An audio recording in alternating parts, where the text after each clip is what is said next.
Come to the stage. We're going to get another funny, hilarious guy. He's one of my best pals in the comedy scene. You love him. You know him. Get loud for my homie, Sam Melendres! Okay. I feel like I've seen this stage in the Epstein files.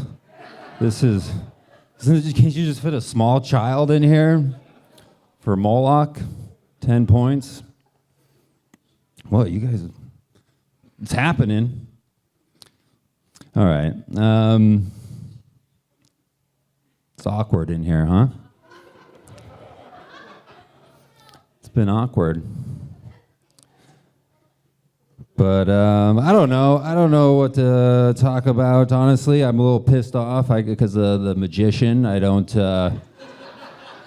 like magic. I'm just sorry, bro. I mean, I respect anybody with a craft, even if it's witchcraft. I just don't like magic. I don't get it. Because I know about the trap door, you know? I know that there's a trap door. Just because I can't see the trap door doesn't mean that there's no trap door. So, like Magic Castle. Have you guys been to Magic Castle?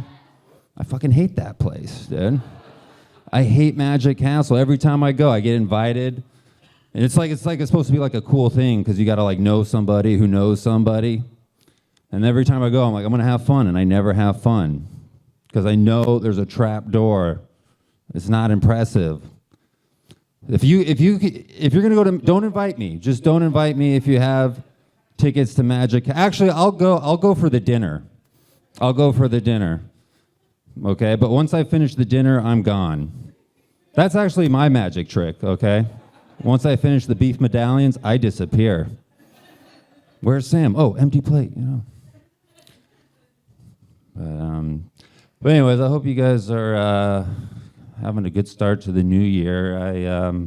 It's 2026. We're getting edging along. I think good starts are important because I found myself on the first day of the new year, or New Year's Day, I guess. I found myself at a goth club, and I met this really beautiful Latina woman, you know, and we started dancing, you know, and like we were really dancing, you know, like I was just like getting in there, you know, and like my cheek was on her cheek, and we were about to make out.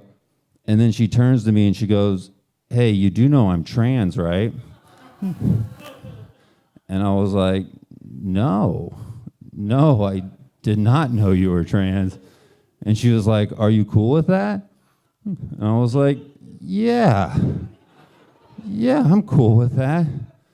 So then we started dancing and we kept dancing. And then I realized I was not cool with that. And, like, I'm not transphobic or anything. I just don't want to start the new year off like that, you know? Like, even if it was my New Year's resolution to hook up with a trans woman, you don't do that on the first day, you know? You don't do that on the first day.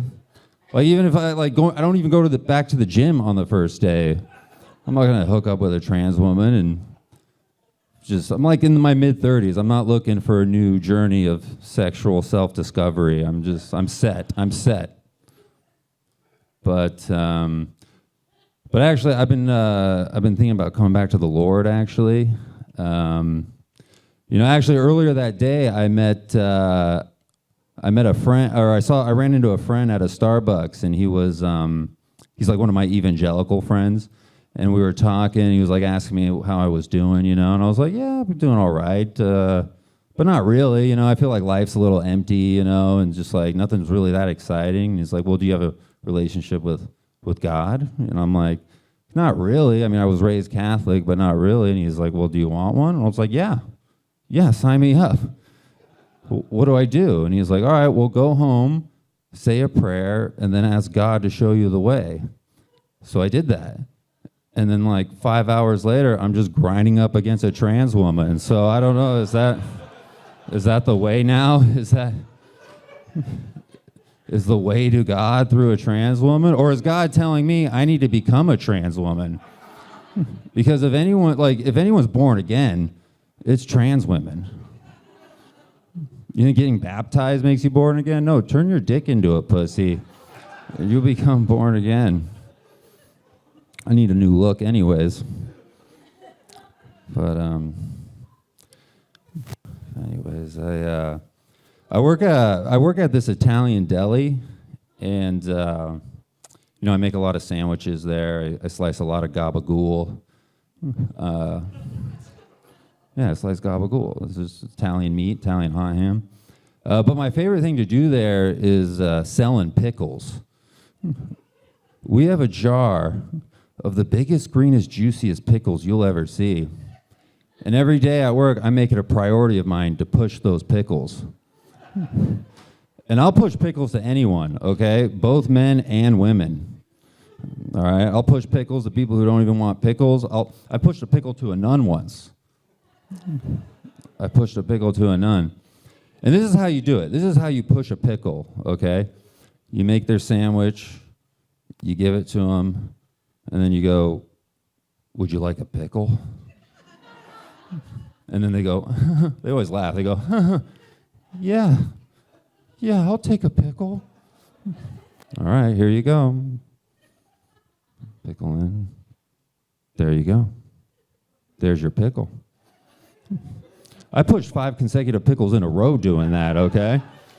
And once you get a taste of pushing pickles, you can't stop. In fact, all you can do is just think of different ways you could push pickles. So what I did is I started a pushing pickle contest at the deli, okay? And I didn't even win that contest, but it didn't matter because I orchestrated it. They were all pushing pickles for me. And I turned every one of those guys into top pickle pushing producers. They became pickle pushing people. And thus I created a pickle pushing pipeline. I actually increased pickle sales by 2,000% for the month of January. And we exceeded pickle pushing projections for both Q1 and Q2 combined. In fact, the amount of pickles we sold in the month of January accounted for 20% of the pickle gross for the whole pickle fiscal year. And can I put this on a resume? No. No, I can't put this on a resume. I'll go to apply at like Salesforce. They're just going to look at me like this guy, They're just going to be like, "Oh, you got any sales accolades?" And I'll be like, yeah. I increased pickle sales by 2,000% for the month of January. And we exceeded pickle pushing projections for both Q1 and Q2. In fact, the amount of pickles we sold for the month of January accounted for 20% of the pickle gross for the whole pickle fiscal year.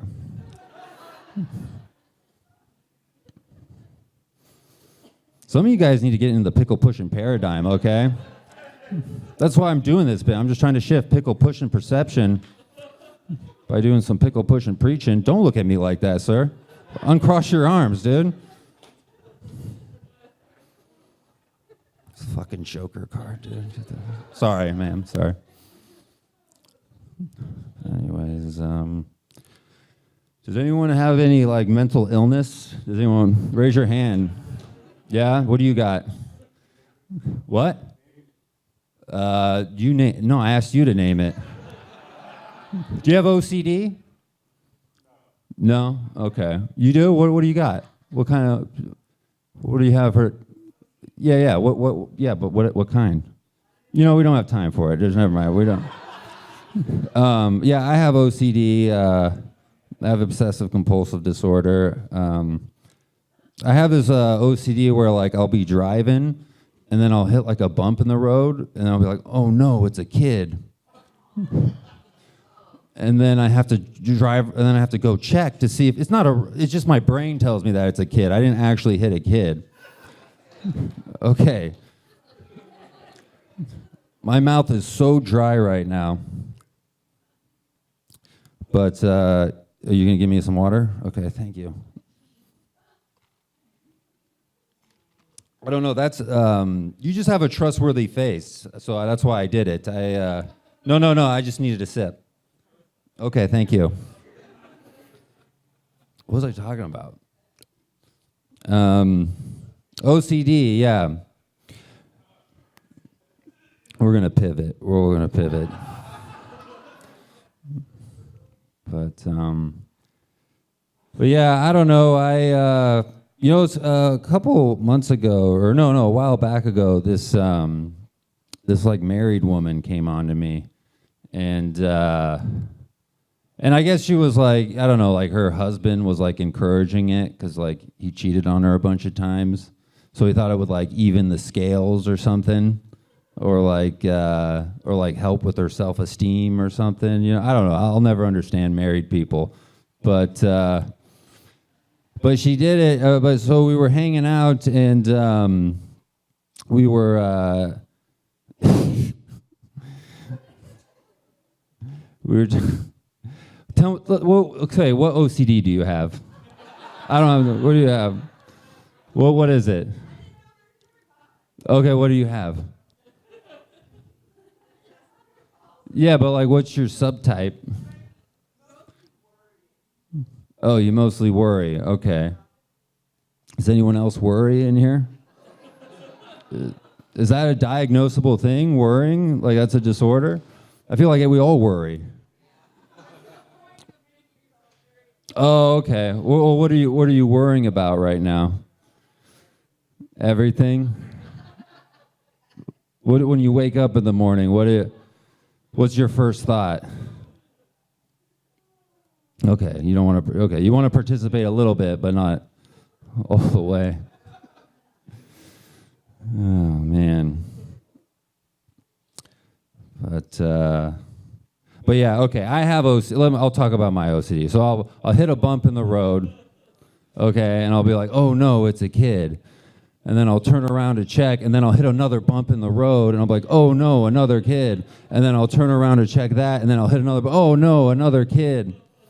And then I just keep doing that. And then,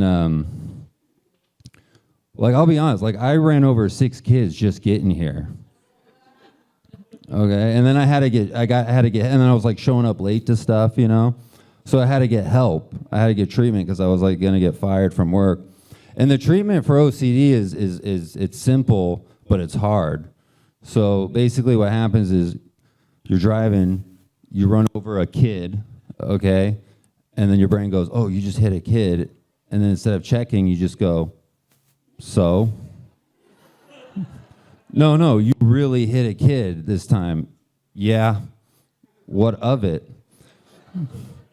And then you just keep doing that. You just keep telling your head. You just keep agreeing with the thought that tells you that you just hit a kid or whatever you're worrying about until like your anxiety builds up, and then then it just goes away. You know. And then sometimes it gets so bad that you're like your heart feels like it's gonna get ripped out of its chest because you feel like a monster because you just ran over a bunch of kids. That's why I'm like this, you know, like people are like, oh, Sam, you like never show any emotion. It's because I'm so numb from running over so many kids.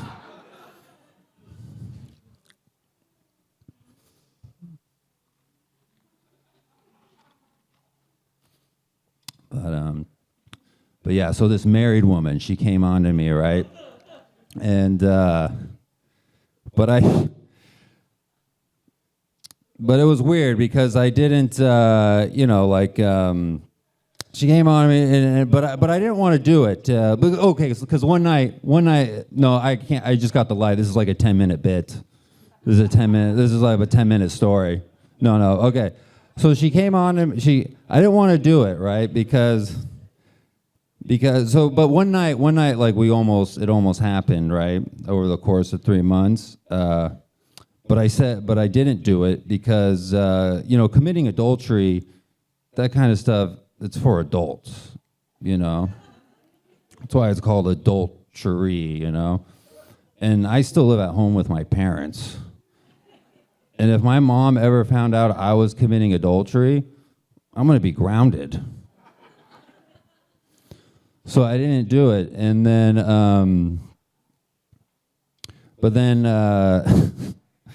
don't know. I got nothing for you guys. I don't have this. The story's too long. But look, dude, there's a lot of heroes are going down right now. A lot of our heroes, like Woody Allen is kind of a hero of mine. But here I don't believe what they say about him. I don't. Everyone says he's like this promiscuous sexual deviant. But the man's been married to his same daughter for the last 30 years. So, all right, guys, that's it for me. Thanks.